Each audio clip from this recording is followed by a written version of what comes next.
Okay, got it. Cool. So why don't you Right. introduce yourself and jump right in? Well, do you need to share the screen or Yeah. anything, or? I will be sharing my screen. Okay, great. Just a second. Yeah, hi everyone. My name is Molly. I am the program manager for electric vehicle initiatives at Efficiency Maine. So we manage the state's rebate program for EVs, as well as initiatives to expand the availability of charging infrastructure in Maine. And I'll talk about all those more in a little bit. We also work on the clean transportation roadmap effort that's going on along with the governor's office and other state agencies. So we have sort of have our hands in a lot of different pieces of the EV picture in Maine. We're also working on a comprehensive education and outreach plan. So I really like talking to groups like this because you know, you guys are more of the organizers and the spreaders of information. So we like to give you guys some of the tools that can help to spread information and knowledge about electric vehicle adoption within your communities. And so it's very valuable to talk to groups like this. So I'll be giving more of like a high level presentation on what our initiatives are, and then some of the specific tools that are in the toolkit for you guys as consumers and as advocates for electric vehicles to help spread the word in the community. So just with a quick show of hands, how many people here already own one or more electric vehicles? So either a full EV or a plug-in hybrid. Nice, good handful. That's great. Kash will mention that there might be some folks, so love to hear that. All right, I'm going to share my screen right now.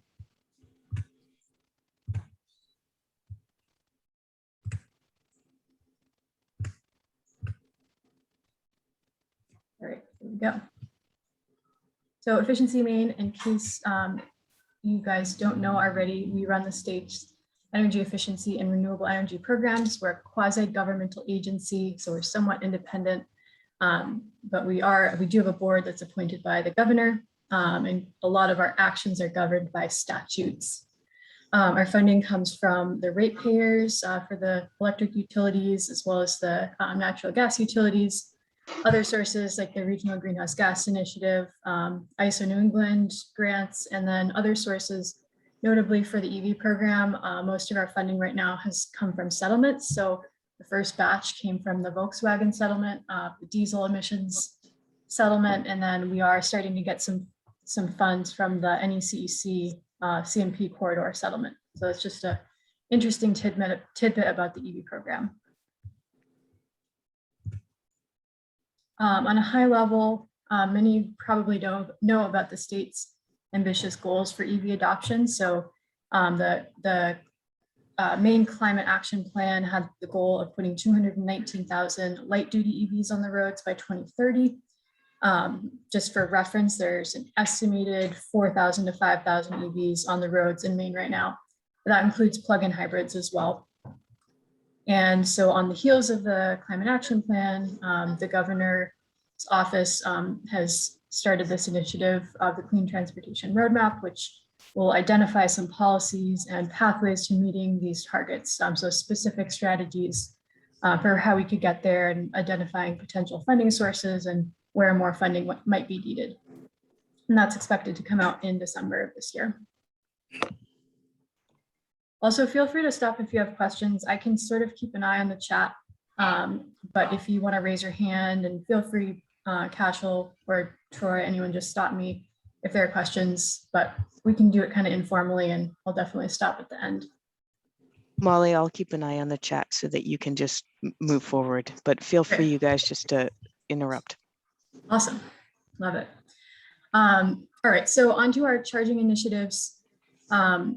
We had sort of a few different phases for this charging initiative that started in 2018. The first phase was to establish the foundation of a DC fast charging network.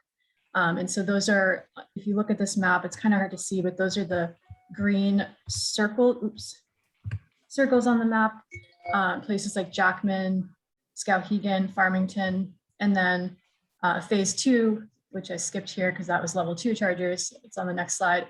Phase 3, we just awarded these in the summer. And so this was to extend the fast charging network northwards and eastwards. And we awarded 7 different sites as far as Ellsworth, Bangor, Newport, Fairfield. So those are in the process of contracting right now. And they should be built within the next year or so. I'm getting feedback from someone, so if you could mute your speakers, everybody, that would be awesome. Just a little look to the future. We're in the planning stages for phase 4 right now for DC fast chargers, which we hope to release some more funding opportunities next calendar year. And we are really looking to target those big gaps on the map in Aroostook and Washington counties. So this will be a different ballgame from the chargers in the more populous regions of Maine, but still very, very important for filling in the gaps in the map and allowing people to travel to the very ends of our state to cross the border into Canada, where of course there are quite a few more EVs and charging stations than there are here. So it's a little look to the future. And I have a map that shows more of those charging priorities in a little bit. So level 2 community chargers are maybe more familiar to a lot of people because you see them at places like libraries, town halls, businesses, and I think you guys have some in South Portland as well. So these are smaller sites, public retail, increasingly multi-unit dwellings. We are looking at releasing a grant opportunity specifically for multi-unit dwellings, hopefully in the next month or so. If you know of any property owners or developers that could be a good fit for a level 2 charging grant, keep an eye on that. All right. Anything in the chat about charging so far? Oh, the cost of adding a charging station to your home. I have some good information on that in a minute, so I'll save that. Just back to future plans, this map was created to sort of lay out what our priorities might be for fast charging infrastructure. So this is just relevant to fast charging. So you can see the purple regions those are sort of our next priority for the next calendar year. So Aroostook County, and then filling in some little sections on Route 1 that do not have DC fast chargers yet. This is subject to change, but we just wanted to map out what it could possibly look like for the next 4 years or so. And we will be continuing to fund level 2 charging stations as long as we have funding available for that. Great. Molly, one question in the chat. For the transportation emissions on a state level, do you have any idea what the breakdown is of passenger vehicles versus commercial and industrial vehicles? I don't have the exact numbers, but it is overwhelmingly skewed towards passenger vehicles, which is why the roadmap is focusing on light duty. Okay, so onto the rebate program. As you probably know, we have rebates available for EVs at the point of sale. So this is, you can go to a participating dealership. We have about 68, I think, at this point in Maine. All of the major dealers and some of the smaller dealers in the state are signed up with our program. So they will give the rebate as an instant point of sale discount off the cost of a new car. And so they take care of all the paperwork. You just have to sign a form and present your ID. And yep, so the standard rebate is $2,000 for a battery electric vehicle and $1,000 for a plug-in hybrid. That's for all customers, all incomes. And then we do have enhanced rebates for low-income customers. So you can see that's up to $5,500 for a BEV. And we also offer used rebates and used vehicles for low-income customers. So they can get $2,500 off either type of EV, and they just have to be qualified to receive LIHEAP, which is heating assistance through Maine Housing or through their local community action agency. Molly, can I ask a question, please? Yeah, absolutely. We just bought a Volvo Recharge and it wasn't eligible for a rebate because I guess it cost over $50,000. And I just want to point out that the reason why we got that is because, to my knowledge, it was the only fully electric car that was a small SUV that had 4-wheel drive. And we are a 1-car family, so we needed some, it's not a very big car, but it's, big enough.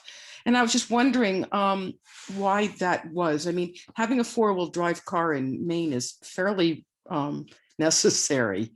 So I was just kind of curious why you set that. I mean, I guess one could presume that if one can afford a car that's over $50,000, that one doesn't need a rebate, but that was the reason why we got such an expensive one. Yeah, that rule was set in the statute. So when they established the electric vehicle program, that was something that the legislature was able to agree on. So they were the ones that made that rule. And I think that was the reasoning, mostly, an optics issue. And then also, it is limited funding. So these are all finite sources. So it's just a way to conserve funding and make sure that it's going to the people that need it most. But yeah, it's set in the statute. So we're not able to offer flexibility on that at this point. But that's a good question. There are many EVs that don't qualify. And so we're aware that those are also an important part of the EV market. Thank you. Yeah, you're welcome. Okay. Other enhanced rebates, so that we do have rebates for governmental entities, which South Portland has taken advantage of, as well as a lot of towns in southern Maine and also in other parts of the state. We've done these rebates as far north as Lincoln, I think, which is pretty impressive, north of Bangor. So a lot of towns across the state are taking advantage of this and leading by example, and that's really great. We also have this for nonprofits, select nonprofits. So it's not just any nonprofit, but they have to be listed in the 211 Maine directory. So those are the organizations that are serving the most vulnerable populations. So food pantries, certain housing organizations that are not governmental entities would be eligible for that. But that's just something to keep in mind. We haven't done a ton of those, but hopefully it's an area that we're able to make some more inroads in. Molly, there's a question about the rebates with the Teslas. Oh, Since yeah. they don't have any dealerships in Maine, do they not qualify? They do qualify as long as they're under $50,000. So at this point, it's only the certain of the Model 3. But yes, you can get a mail-in rebate if you purchase directly from the manufacturer. So right now, that's only Tesla. It's possible that other manufacturers might start doing that, but right now if it's a Tesla, you can get a mail-in rebate, but everything else you have to purchase it from a dealership in Maine. So you cannot go to a New Hampshire dealership or Massachusetts. It has to be in Maine, one of our participating dealers. Okay. We have limited promotions from time to time, and right now we are running a promotion for business fleets. So we define that as purchases between 2 and 10 vehicles. So we set a cap of 50 vehicles that could receive this enhanced rebate. It's an additional $2,500 on top of the standard rebate. So a total of $4,500 for a BEV or $3,500 for a PHEV.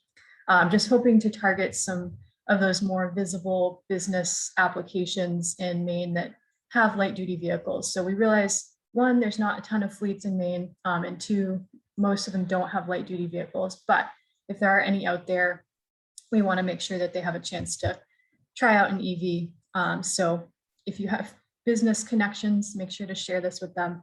And then I also learned about a special program in South Portland for businesses to install charging stations from Cashel yesterday. So that could be potentially a good intersection. I can anyone share has a little any bit more about that later. Yeah, okay, cool. If anybody has ideas, if you know of any businesses that have multiple vehicles, feel free to shoot me an email or let Cashel know. We're trying to really be proactive in reaching out and making sure folks know about this. So trying to get creative with spreading the word about this promotion. And it's not time limited. It'll be available as long as 50 vehicles haven't been taken, which they have not. All right. There are other questions about the mechanics of how the rebate program works. There are several questions about home charging stations Should I save those for later? Those are in the chat. I think I have a slide that touches on that in a couple of slides. So let's hold that for just a few more. This is just to show the results of the rebate program so far. Been pretty successful. We're pushing up to 2,000 rebates since the start of the program. And we saw a pretty huge jump in activity in the spring and summer of this year. So that was really exciting. Our rebate numbers kind of almost doubled in a couple of months. And we've seen them level off a little bit, mostly because inventory is starting to dry up because of the chip shortage. So we're not sure how long it's going to last, but it's been pretty promising just seeing the increased interest and seeing the dealers really get involved and realizing that this is the future of their industry. So I think as long as the demand is there, the dealers are going to keep requesting more of these cars. And so it's looking pretty good. On the left, you can see where most of the rebates have been. It's, clearly many in Southern Maine and the more populous areas, but we are seeing them start to spread into other areas of the state. And we'd really like to encourage more uptake in rural areas. So definitely an area Molly, yeah. I'm sorry to interrupt. No worries. Go Two ahead. questions from the chat. The first is why only Maine dealerships? I think for purchasing the Teslas, and the second, I'll let you answer that first. Yeah, that was another thing that was established in the EV fund statute. And I think the idea was to really stimulate the Maine economy and encourage these dealers to make the investments to make their dealerships EV certified so that they'll be able to carry these vehicles into the future. So the more the Maine dealers are invested in these vehicles, the more they'll be resources for consumers, and the more available these vehicles will be into the future. And also when it comes to the used market, the more these dealers get used to selling the cars, the more likely they are to deal used EVs, which is going to really help the folks that are not able to afford new cars in the future. So yeah, I think that's a little bit of the reasoning. And also it's better to administer a program when you have a set of approved dealers. So it's a lot easier on that end. That's great. There's one more question about the EV charging. Would it be possible for a nonprofit to sponsor a level 2 charging station, say street side or in another convenient location? Yeah, absolutely. I don't see why not. As long as, street side is difficult because I know there's permitting issues. So you'd have to make sure you're coordinating with the city or town on that. I know that A Climate to Thrive in the MDI area has done some grant programs.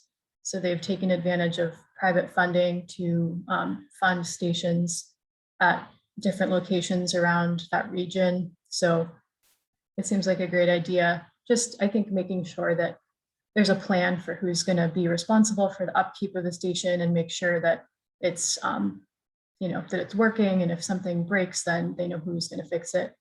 That's just the one concern that would come to mind, but it's a great idea.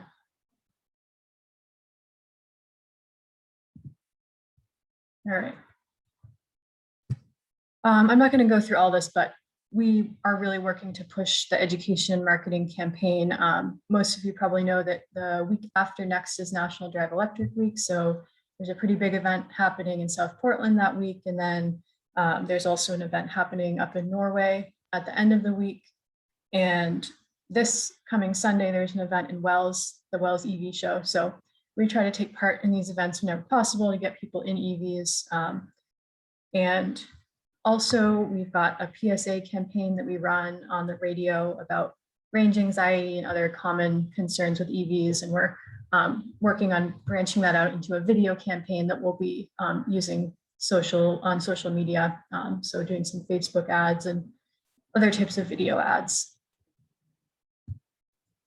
All right, so we can talk about home charging now, because we have a new resource that just came out. It's a new guidebook called How to Select, Install a Home Electric Vehicle Charger. And I have one right here, physical little booklet. It's kind of shiny, nice, it's got a lot of pictures, but it's also kind of packed with information about just the things that don't necessarily occur to people before they really get into the details of home charging. And when somebody goes to a dealership and purchases an EV, they don't necessarily have always a plan for how they're going to do their charging. So we wanted this to be a one-stop shop for people to learn what the major considerations are for installing a home EV charger, where to get one, how to find an electrician, what are the main considerations for costs. So we have some cost ranges in here for the equipment itself, as well as for the installation.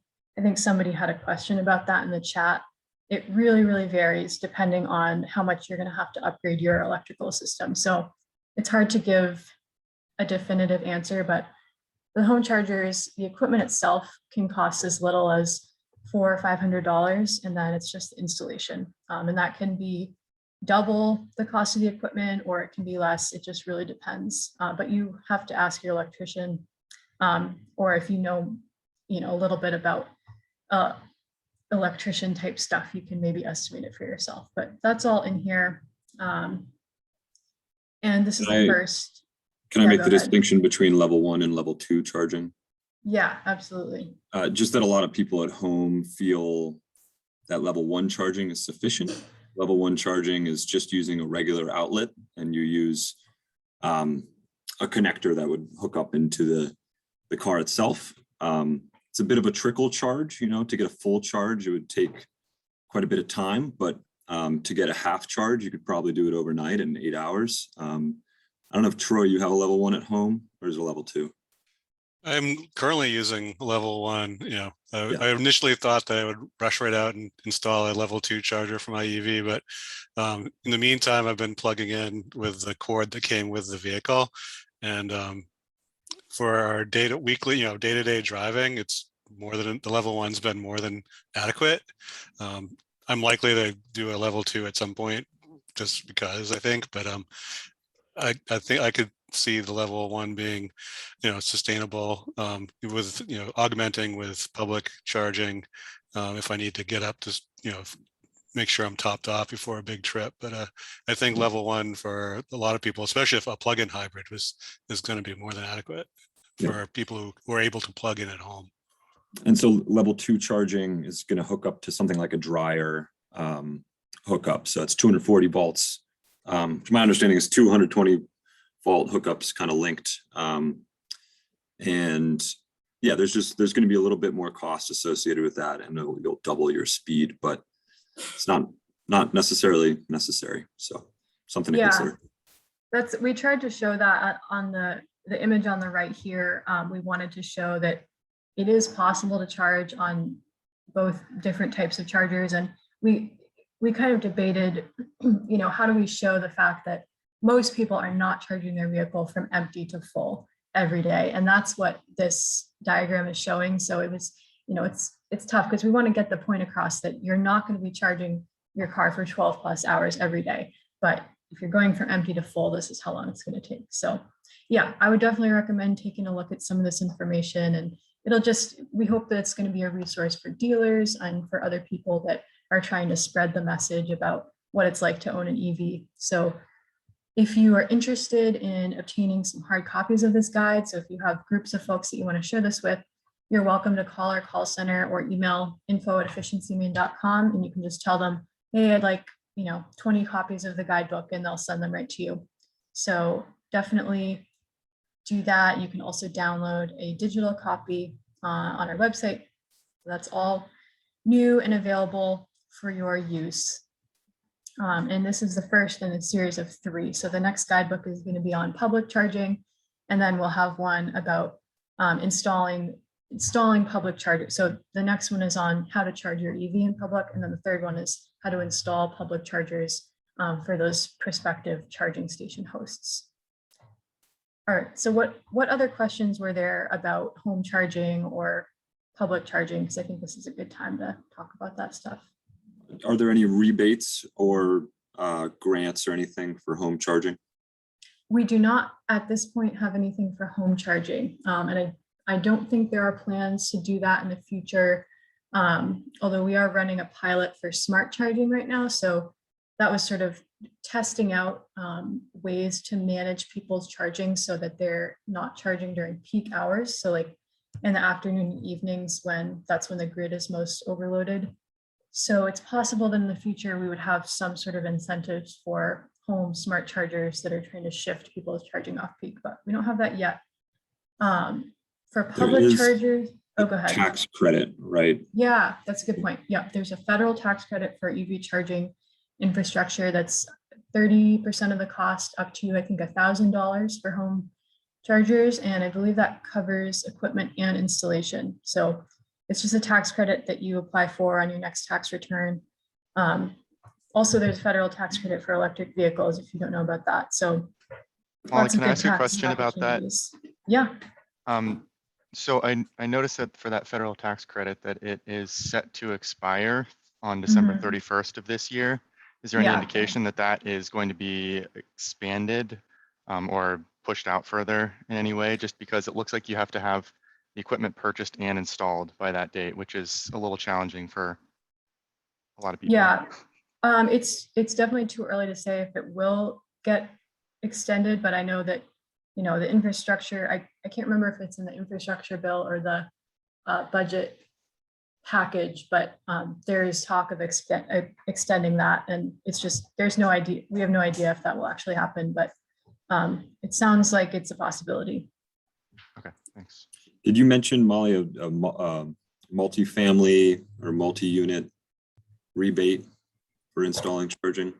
Yeah, so we do release competitive grant opportunities for public chargers from time to time. And our next RFP that we're putting together right now will be specifically geared toward multi-unit dwellings. So any multifamily housing, affordable housing would be eligible. Saw someone from Portland Housing was on here. We are really trying to target, if possible, developments that have more below market rate housing. But we also, I think, would probably allow condo associations and other types of developments to be eligible. So if a property that might be a good fit for that, you'll want to subscribe to our EV notices email list. And you can do that by going to efficiencymaine.com. Under the About menu, there's a subscribe page, and then you just put in your information and click electric vehicle notices. Then you'll be the first one to know about when this comes out. Should be in the next month or so, although I don't have a definitive date for when we're going to release that.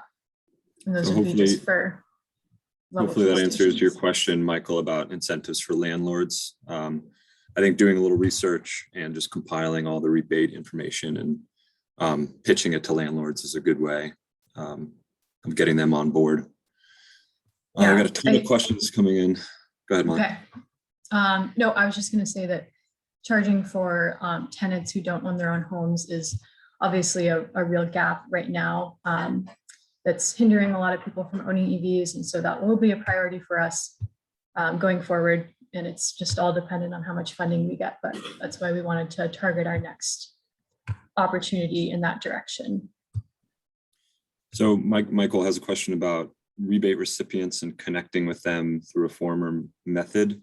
I'm assuming rebate recipients, that would be private information and not shareable, but we have floated the idea of doing a EV users group.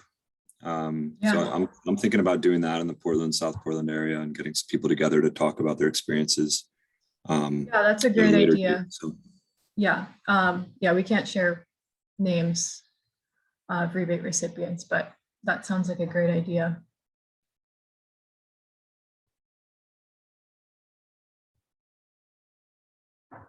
Will rebates for condo associations be competitive, or will all that apply receive rebates? It's our funding opportunities are competitive. Yep. We just don't have enough funding to give them to everybody right now. Okay. I'm just going to start at the top here and look what we have. Can they recommend electric vehicles to consumers? I'm not sure if that's referring to Efficiency Maine recommending vehicles, but we have a list of vehicles that are eligible for our rebates. And if you go to our website, you can see that list. We don't endorse any specific vehicle, but anything on that list is eligible. Who who installs the charging stations to homes? That would be an electrician would install the charging station. We don't have home rebates right now. Do you have a map that includes commercial chargers? Yeah, so if you go to efficiencymaine.com, we have a charging station locator. Actually, I think it's on the next page. Yeah, on the bottom there, you can see it's from the Alternative Fuels Data Center, and that shows public chargers in the state. A lot of people also like to use PlugShare because it has comments from users and more details about each station. So you go to plugshare.com, you can see all the public chargers. Oh yeah, sorry, Cash already answered that. What type of nonprofits are eligible? You have to be listed in the 211 Maine directory. So if you go to 211maine.com, I think, and then just type in the name of any organization, you can see if they're listed, but it's nonprofits that serve vulnerable populations. Here's Michael had a question about anticipated timeline for Portland's EV charging expansion. And so we are currently talking to a couple of different providers about a pretty substantial addition to our EV charging network here in Portland, multiple fast charging locations and multiple level 2 locations. And talks are going well so far. So I would expect a year from now, we'll have a pretty good number of chargers, both fast chargers and level 2s available for public charging. Again, the goal of the program is to help make it easier for people to own an EV who live in apartments and condos, but also everyone else in the public would be able to benefit from that as well. But so stay tuned. Things are going well, and we're optimistic that we'll have a pretty robust charging network in the city within a year. And South Portland likes copying good ideas, so we'll be doing something similar to that soon. All right, there was an observation about. Can I break in with a question, just a clarification? Yeah, sure. So I'm Jeff Steinberg. I'm just a South Portland citizen interested in EVs. I'm not clear. You said certain vehicles are approved for the $2,000 rebate. Mm-hmm. But it seems listening that it's really not the vehicles that are approved, it's the dealerships. So if I want to buy a Daewoo from a Maine, an electric Daewoo from a Maine Daewoo dealership, that's okay. But if I want to buy from a dealership in, say, New Hampshire, I don't get the rebate, right? Correct. Yeah, So there it's are not some vehicles. gaps. It's not the vehicles that are okay, it's the dealerships. No, it's both. So we have an eligible vehicles list, which has the list of cars that meet our criteria. And then we also have a list of dealers that are participating in our program to offer these rebates. So in order to get the rebate, you have to get a vehicle from a participating dealer that's on our list. And we try to correlate the list to vehicles that are eligible in Maine. So for instance, the Mini Cooper EV, a lot of people love it. You can't get it in Maine, and it's not on our list. And it's not because we have anything against that vehicle, but it's just there are no dealers in Maine that are selling it. And so it's just, there's no way within the guidelines of our program to offer a rebate on that vehicle. Okay. So it's yeah, not an eligible vehicle because there's not a dealership to provide. Correct. It. Yeah, it's not available in the Maine electric vehicle market. I think we're both saying the same thing in two different ways. Yeah. All right, other questions?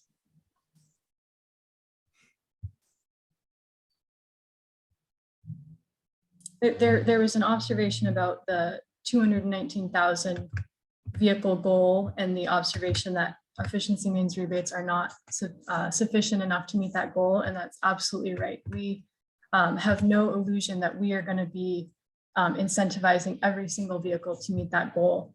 If we were inundated with funding from the federal government or some other source, we would absolutely try to do that. But yeah, you're absolutely right. The incentives and the funding levels are nowhere near sufficient to incentivize every single vehicle to meet that goal. But I think part of the clean transportation roadmap is going to be identifying those gaps and how much it would actually take if we needed to incentivize every single vehicle, how much that would cost. And we've actually done that exercise at Efficiency Maine in our triennial plan. So we have a strategic plan that we do every 3 years. And this year we're working on the next one. And we have an appendix on EVs. If anybody wants to, go into a really nerdy deep dive on any of the programs that Efficiency Maine runs, you can check out our triennial plan. But we laid out, if we were to incentivize every single EV that it would take to get to not the 219,000, but there's an interim goal of 44,000 or 40,000 EVs in 2025. We said, this is how much it would cost. And it's in the multi-millions of dollars, of course, but it's good to just do those exercises because it gives a sense of what would it actually take as far as public investment to get to these goals. So, but of course, the hope is that the market will do a lot of that for us. I just want to follow up with a question about those economics then. It would seem to me with rebates in one state or another, some think tank or academician must have done a kind of a calculus problem about the real economics that we're talking about here, because we're talking about those $2,000 as if that's an outlay that we don't get back. But that's not the case, right? I mean, those electric vehicles, by their very nature, contribute to the economy in a positive way. So what I'm curious about is, has anybody calculated what that sweet spot is? How much money are we getting back for each EV that enters the bloodstream of the state? Do you follow what I'm asking? You mean as far as energy savings for consumers or carbon? Sure, energy savings, public health, the environment, the whole 9 yards. That the money that's spent on electric vehicles feeds positively into the economy of the state. So that $2,000 we're talking about, or 100,000, whatever the number is, that's not a real number. That's not a real outlay unless you weigh it against how much we get back for each EV that enters that gets on our roads. Mm-hmm. And I'm just thinking somebody must have done a calculation like this. Yeah, I think the Center for Sustainable Energy, which runs these programs in a lot of other states, has maybe attempted to do something similar to that. And so that's, I off the top of my head, I don't know a specific study, but I'm guessing they've done that. The Atlas Public Policy Center also has a lot of these sort of studies on clean transportation. So that would be worth checking out. Yeah, it's a great point that will be needed to convince our legislators and our government to direct more funding into this area. Yeah, we may be making money on these Yeah. $2,000. Okay. Molly, there's another question in the chat from Marty Groman. Hi, Marty. Good morning. Is there any agreed upon number for the projected emission savings per EV charger installed? Any direction appreciated? I'm not sure if you're referring to home EV chargers or public, although I don't know if it really makes a difference, but that one's a little bit tough for us. We do, for all of our efficiency programs, we do these cost benefit analyses that include emissions reductions. And because the EV program is new, we haven't finalized those yet. And we're looking at, what factors we would look at in that analysis. But EV charging is a little bit different because the chargers themselves are not a source of emissions reductions. They're facilitating people to own EVs, which will facilitate emissions reductions. So it's a lot more of a complicated analysis to look at, okay, how many EVs is this charger facilitating to be on the road? And when you don't know a ton about what people's charging behavior is, it's really hard to say putting one public charger in this location will incentivize this many more people to have electric vehicles. So that's why it's hard to make that, to make those claims, but I know it's something that is being looked at pretty hard. And You know, as far as a cost standpoint, I know utilities are looking at that as they start to roll out more charging infrastructure, like because they benefit from more people having EVs, of course. So they're making the calculation of if we put X number of DC fast chargers, how many more people will be incentivized to get EVs because these chargers are available. So that's kind of the short answer, but we don't have that calculation yet. But I'd be happy to talk more about that, Marty. If you have specific questions. Molly, got another question, or actually a comment. Yeah. We live on the peninsula in a condominium. I tried to get the people that own our parking garage to put a charging station in because we were in the throes of buying an EV at the time. They said no, they wouldn't do it. So it caused me a question about if people put in a charging station and they charge for people to use it, do they still have to? I mean, can these things be?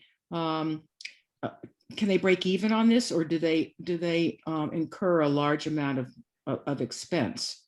Mm-hmm. That's a good question. I think for the answer would really depend on a lot of things, one of which is how expensive the installation was, and then how much use it's getting and what they're charging for the electricity. Usually when you set a price for a public charging station, you're charging more than just the break-even costs. So yeah, it's hard to say. I think it's more likely that a level 2 charging station would be able to break even than a DC fast charging station. We're looking at some of those financial details right now, and it's really tough for a fast charging station to break even. But for level 2, I think it's possible. I mean, it's not a super difficult calculation to make. You just have to look at what the components of the electric bill are, and then if you can find some estimate of how many people would be using it every day, you know, I think, yeah, you'd have to take a harder look at the numbers to make a case. So my recommendation to you guys would be that you approach the people who have surface and garage parking in Portland and try to talk them into this, because it's impossible if you live on the peninsula in a condo. We actually just moved to another condo because it had a charging station in the garage, but you'd be amazed at how many places we looked at, one of which was brand new construction that hadn't even planned to wire for charging for individual charging stations. So we kind of had to nix that idea. But I mean, in this day and age, the people are building condo buildings without providing for that is just myopic. It's crazy.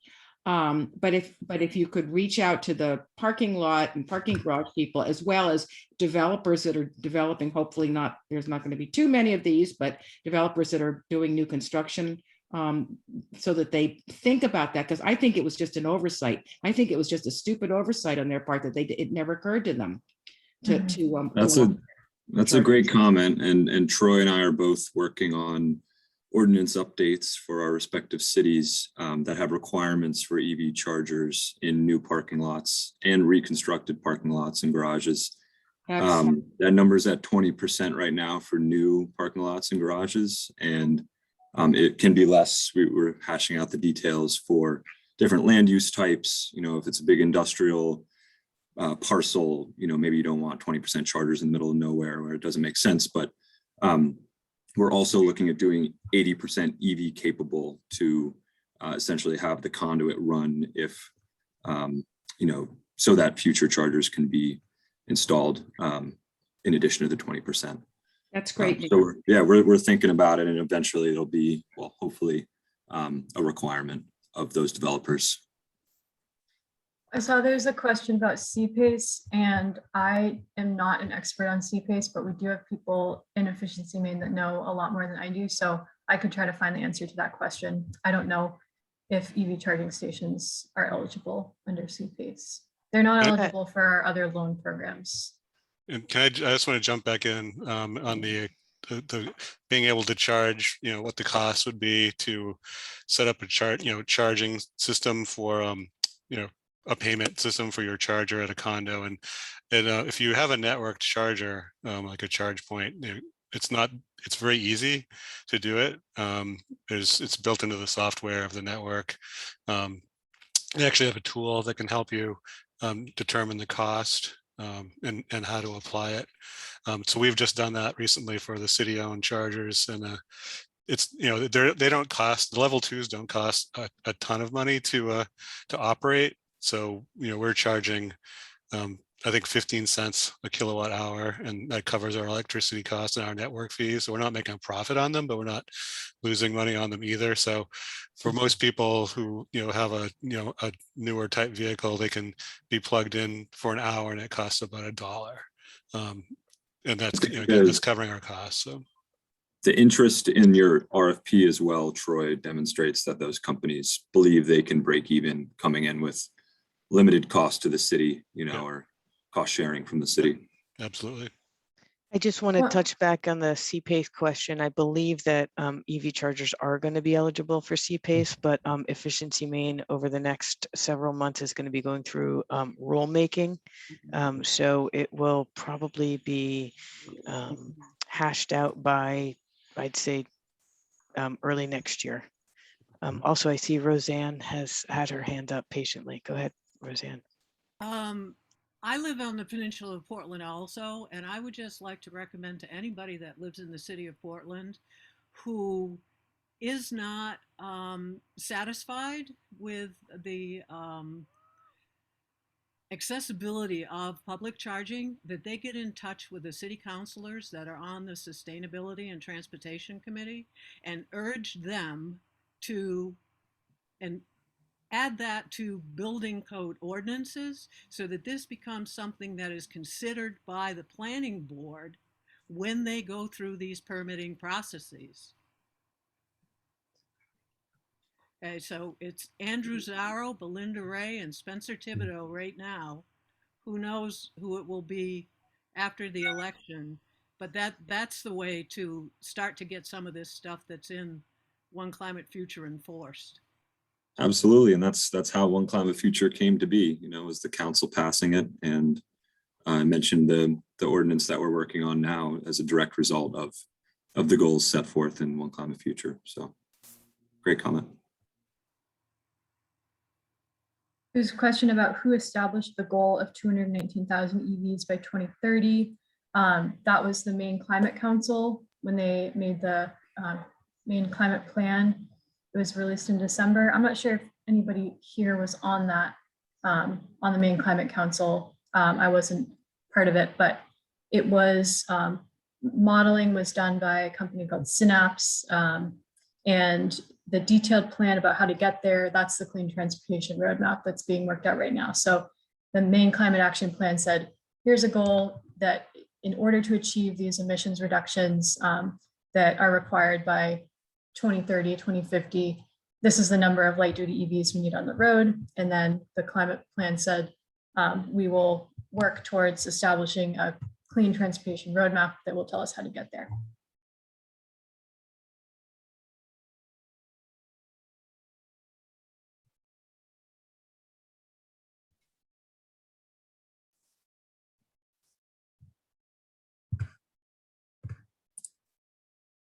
If we're at a transition point, I'd love to talk about a business grant that we're offering in South Portland right now for level 2 chargers. Yeah, sounds good. I'm going to steal the screen from you. Yeah.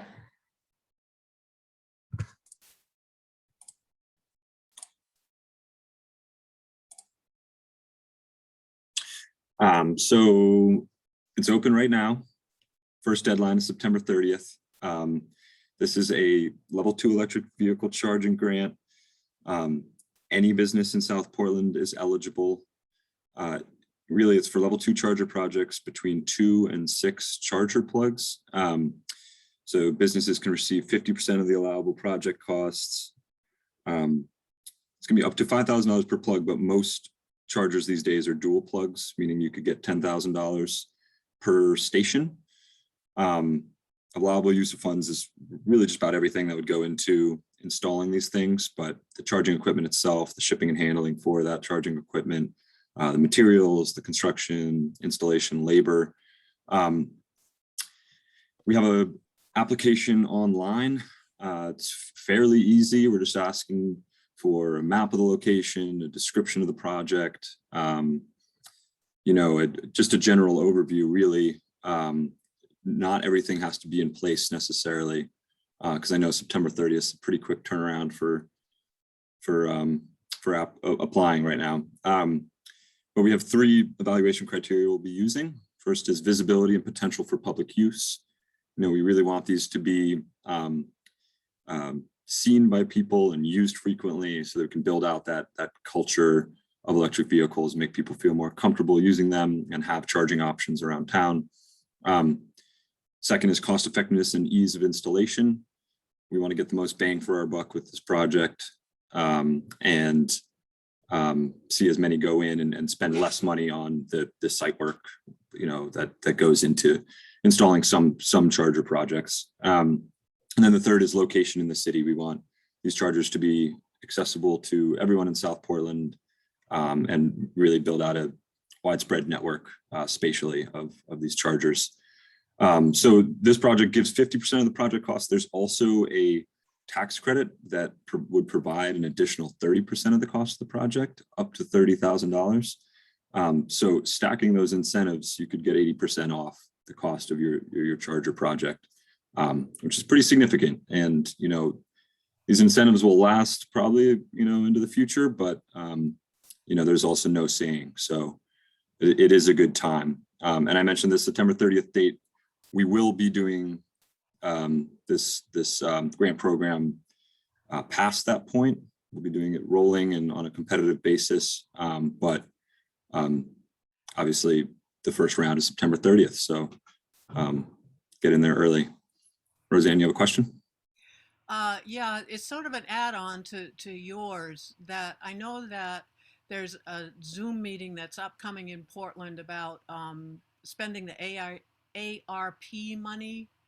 And one of the things, I'm not able to attend that meeting, but one of the things I just kind of want to put out there as an idea is to try to find someone who might be interested in developing some sort of a used EV car share program just for Portland, South Portland. And the way I kind of came to this is, a couple of years ago, we bought a 2012 battery only Leaf. We drove it for a couple of years. It had a 70-mile range, and living on the peninsula, it was fine for us.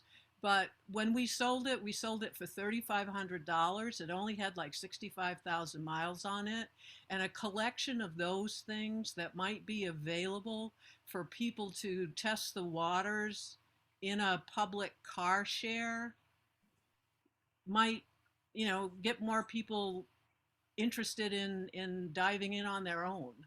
So it's a great idea. And I think we're lacking in the car share department in general. I don't know what happened to the U-Haul car share over the pandemic, but it disappeared off the peninsula. So yeah. I think that's an excellent idea. And I've heard of that happening all over the country for exactly the reasons you mentioned.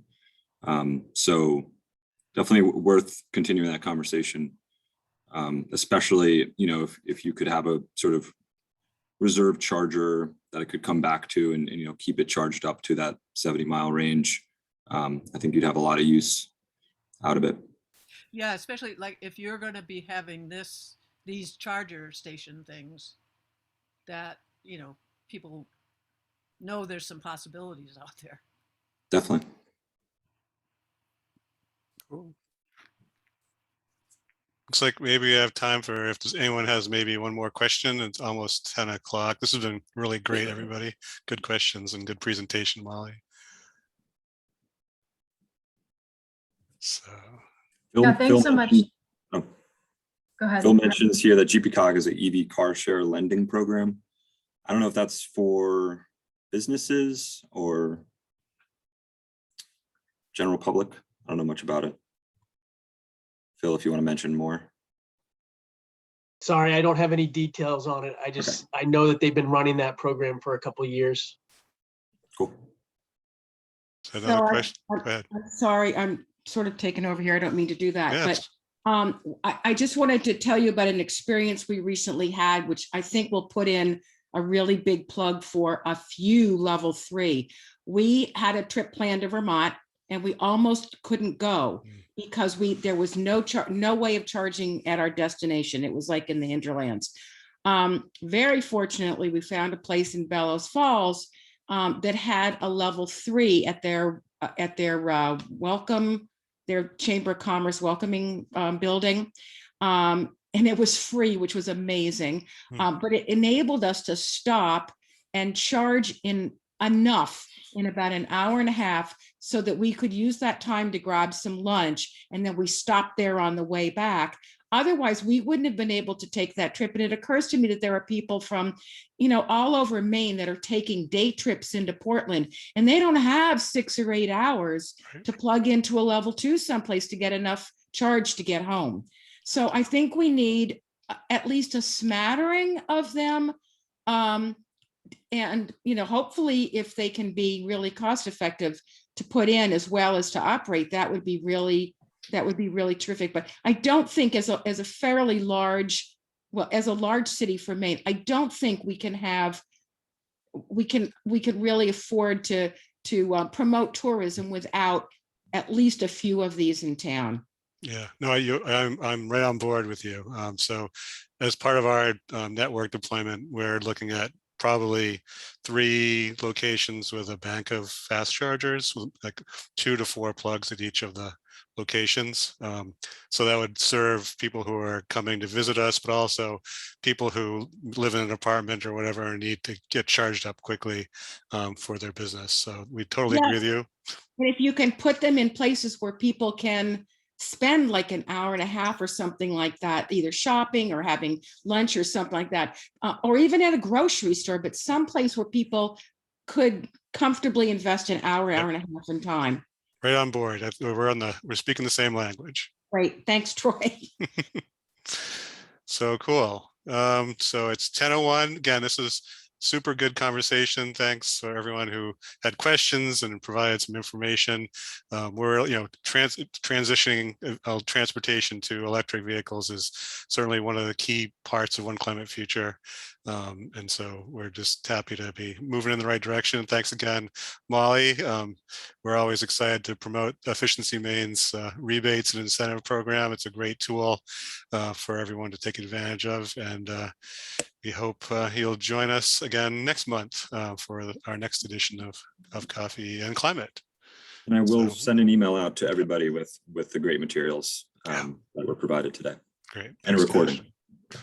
That's right. We'll post the recording on our One Climate Future webpage so everybody can watch it again. All right.